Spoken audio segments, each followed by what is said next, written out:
அப்படின்னு கேட்டதும் தர்பூசணி பழம் முந்திரி கொட்டையாக மாறிய தருணம். ஃபர்ஸ்ட் கையை தூக்கிட்டு தமிழ்நாட்டின் நடிப்பு ஐயா ஐயா ஐயா ஒரு நிமிஷம் உங்களை பத்தி எனக்கு தெரியும். இப்போ ஒரு சில படங்கள்ல ஹீரோவாவும் வில்லனாவும் நடிச்சிட்டு இருக்கிறேன். அதுல நவரசத்தெல்லாம் காட்ட தெரியல. உங்கள்கிட்ட டிப்ஸ் எடுத்துக்கலாம்னு வந்திருக்கேன். அதெல்லாம் கொஞ்சம் போறப்போ சொல்லி கொடுங்க அப்படின்னு கலாய்க்க, இந்த பீஸும் சீரியஸா நான் சொல்லி தரேன் அப்படிங்குது. ஆப்போசிட்ல இருக்கவர் என்ன மோட்டிவ்ல பேசுறாருன்னு கூட தெரியாத அளவுக்கு ஒரு மண்டையை வச்சுக்கிட்டு உடனே பாடி ஷேமிங் நினைச்சிட போறீங்க. இன்னைக்கு இருக்க காலகட்டத்துல மூளையதான் மண்டைன்னு சொல்றாங்க. அதான் நானும் சொன்னேன். நம்ம ஒண்ணு சொல்லுவோம், அவங்க வேற ஒண்ணு புரிஞ்சுப்பாங்க. அது ப்ராப்ளம் ஆயிடும்ல. அப்பேற்பட்ட மண்டையை வச்சுக்கிட்டு இவரு நடிப்பு அரக்கன் ஹீரோ மெட்டீரியல். சோ உங்களுக்கு ஒரு டாஸ்க். நான் இப்ப எல்லார்ட்டையும் கேள்வி கேட்டு முடிக்கிற வரைக்கும் நீங்க சிரிக்க கூடாது. வாயை மூடிட்டே இருக்கணும். அப்படியே சிரிப்பு வந்தாலும் வாயை மூடிட்டு சிரிக்கணும். எங்க சிரிச்சு காட்டுங்க அப்படின்னு உடனே ஒரு சிரிப்பு சிரிச்சா இருப்பாருங்க சிவாஜி சிரிப்பு. அந்த கன்றாவியான காட்சி உங்களுக்காக. சிரிக்கணும், உள்ளுக்குள்ள தொண்டைக்குள்ளேயே சிரிக்கணும். சிரிக்க பார்க்கலாம், உள்ளு தொண்டையில சிரிப்பு தெரியணும். அப்படியே சிரிச்சுன்னு இருங்க. அடுத்தது அவனை சிரிக்க வேணாம் சொல்றான், அசிங்கமா இருக்கு. இவரோட ஃப்ரெண்டு தானே வினோத். சோ அதனால வினோத்தை கூப்பிட்டு அந்த பெட்டியை எடுத்தியே, அந்த ஐடியாவை யார் கொடுத்தது? அது நானா தான் எடுத்தேன்.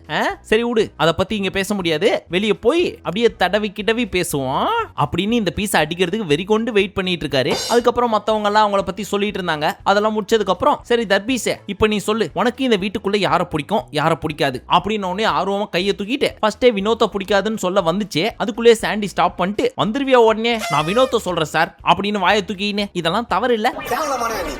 ஏன் எப்படி இருக்கீங்க? ரெண்டு பேரும் நல்லா ஃபன் பண்ணிட்டு இருந்தீங்க. அதெல்லாம் பார்த்து நாங்க ரசிச்சோம் ரீல்ஸ்ல. ஆனா நீங்களே அதை குச்ச விட்டு கலக்கி விட்டீங்க அப்படின்னு ஃபீல் பண்ணிட்டு இருக்காரு. அது எப்படி சாண்டி மாஸ்டர்? ஒரு ஹீரோ மெட்டீரியலை பார்த்து இன்னொருத்தர் கலாய்க்கிறாரு அப்படின்றப்போ நாளைக்கு அவருக்கு மார்க்கெட் என்ன ஆகுது? அவங்க ஃபேன்ஸ் எல்லாம் அவர் காமெடி பீஸ் நினைச்சிட மாட்டாங்க? அததான் அவர் சொல்ல வராரு. அப்படித்தானே ஹீரோ மெட்டீரியல்.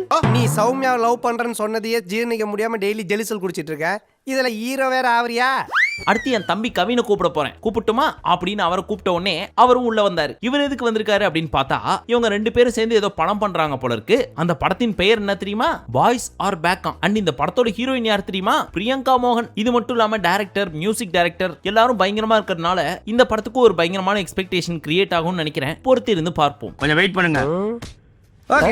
அடுத்து கவின் உள்ள வந்தோடனே வினோத்தை புடிச்சு, என்னப்பா நல்லா இருக்கியா? நான் நல்லா இருக்கம்பா, நீ நல்லா இருக்கியா அப்படின்னு மாறி மாறி பேசிக்க, ரெண்டு பொட்டியும் பேசிக்கிது பார் அப்படின்னு கலாய்ச்சி விட்டாரு பிக் பாஸ். ஏன்னா ரெண்டு பீஸுங்களும் பொட்டி எடுத்துட்டு போச்சுல, அதனால அந்த பொட்டி மேட்டர்ல எப்ப பார்த்தாலும் மக்கள் கவினை டேக் பண்ணி விட்டுறாங்களா இன்ஸ்டாகிராம்ல. ஏன்னா சீசன் 3யும் சரி இந்த சீசனும் சரி அந்த பொட்டியை மட்டும் இவங்க ரெண்டு பேரும் எடுக்காம இருந்திருந்தா டைட்டில் வின்னர்ல ஒரு பிக்கஸ்ட் சேஞ்ச் இருந்திருக்கும். என்ன பண்றது, ரெண்டு பேரும் அவசரப்பட்டாங்க. ஏன் இந்த அவசர முடிவு? நெக்ஸ்ட் சாண்டி சொன்ன மாதிரியே கவினும் சொன்னாரு, வினோத் அண்ட் தர்பீஸோட காம்போ சூப்பரா இருந்துச்சு. புருஷன் பொண்டாட்டி சண்டை மாதிரியே ஃபீல் ஆச்சு. புருஷனும் பொண்டாட்டியும் மாதிரி விட்டு கொடுத்து போயிருந்தாங்கன்னா இன்னும் ஜாலியா இருந்திருக்கும், நாங்களும் என்ஜாய் பண்ணிருப்போம் அப்படின்னு சொல்லிட்டு இருக்கிறப்பவே இந்த முந்திரி கோட்டை தர்பூசணி என்ன பண்ணுச்சு, சார் அவரை சொன்னா மட்டும் எப்ப பார்த்தாலும் ஏத்துக்கவே மாட்டாரு சார் அப்படின்னு மறுபடியும் கம்ப்ளைண்ட் பண்ண ஆரம்பிச்சிச்சு. இதை கேட்ட சாண்டி இப்பதானே சொன்னேன் அப்படின்னு மண்டையில கொட்டுற மாதிரி ஆக்ஷன் காமிச்சு அந்த பீஸை ஸ்டாப் பண்ணாரு. ஆனா அட்வைஸ் கொடுக்கணும்னு தெரிஞ்ச இவங்க ரெண்டு பேருக்கும் யாருக்கு கொடுக்கணும்னு தெரியல. பாத்தீங்களா, என்னதான் உட்காந்து கிளிப்புள்ளைக்கு சொல்ற மாதிரி சொன்னாலும் அதெல்லாம் ஒத்துக்கவே முடியாது. நான் ஒரு நடிப்பு அரக்கன், என்ன அவன் எப்படி கலாய்க்கலாம் அப்படின்னு கம்பு சுத்திட்டு தான் வரும். அதுகிட்ட பேசி என்ன யூஸ்? அதுக்கு பதிலா இந்த பீஸுக்கெல்லாம் சான்ஸ் கொடுத்து பெரிய ஆளாக்குறாங்க பாத்தீங்களா ஒரு சில டைரக்டர்ஸ். அவங்க மண்டையில போய் 4 கொட்டு கொட்டுங்க, உங்களுக்கு புண்ணியமா போகும். இவங்கள மாதிரி ஆளுங்க இவங்களெல்லாம் பார்த்தாலே விரட்டி வெளுக்க தோணுது. அதுக்கப்புறம் வீட்டை விட்டு போறதுக்கு முன்னாடி லண்டன் குண்டன் ஸ்டாச்சு அப்படின்னு ஒரு கேமை விளையாட்டு எல்லாருக்கும் டாடா பை பை சொல்லிட்டு கிளம்ப போறதுக்கு முன்னாடி பிக் பாஸ் சாண்டியை கூப்பிட்டு, சாண்டி இந்த வீட்டை விட்டு வெளியே போற நிறைய பேருக்கு நான் மெருகேத்துற மாதிரி ஒரு சில விஷயங்கள்லாம் சொல்லியிருக்கேன், ஆனா என்னையே மெருகேத்தினது நீ மட்டும் தான் அப்படின்னு பொங்க வச்சிட்டாரு சாண்டியை. அவரும் அதை கேட்டு பொங்கல்னு நன்றி வணக்கம் சொல்லிட்டு போயிட்டாரு. உண்மையிலே எனக்கு ஒரு கேள்வி, இந்த பிக் பாஸ்க்கு யாராவது ஸ்கிரிப்ட் எழுதி கொடுக்குறாங்களா இல்ல இந்த பீஸே பேசுதா? ஏன்னா எப்பெல்லாம் இந்த ஆள் பேசுறாரோ அங்க ஒரு சோக பீஜியம் போட்டோன்னு வைங்க, இந்த உலகத்துல அட தெரியாதவங்க கூட கண்ணீர் விட்டு கதறி எழுதுருவான் போல இருக்கு. அந்த அளவுக்கு உருகி பேசுறாருப்பா. அப்புறம் ஏன் பாஸ் அழுகுறீங்க? அது வலி வேற டிபார்ட்மெண்ட்.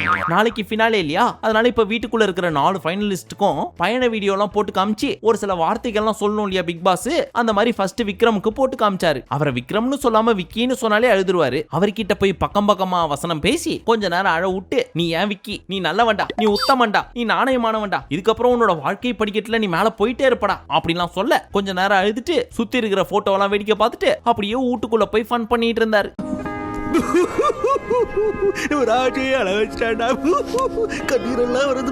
எனக்கு ஒரு சின்ன ஆர்வம், ஒருவேளை தப்பி தவறி டாப் 5ல இந்த தர்பூசணி வந்துச்சுன்னு வைங்க, அந்த பீஸுக்கு இந்த மாதிரி பிக் பாஸ் ஒரு டயலாக் பெருசா பேசணும்னு வச்சுக்கோங்க. பல பேரை பேசி அழ வச்ச இந்த பீஸுக்கு தர்பீஸ பத்தி பேசுறதுக்கு ஒன்னும் இருந்திருக்காது. ஆனாலும் நான் பேசுவேன் அப்படின்னு சொல்லி ஒரு சில டயலாக்ஸ் எல்லாம் பேசியிருப்பார்ல, அதெல்லாம் கேட்கறதுக்கு ஆர்வமா இருக்கு.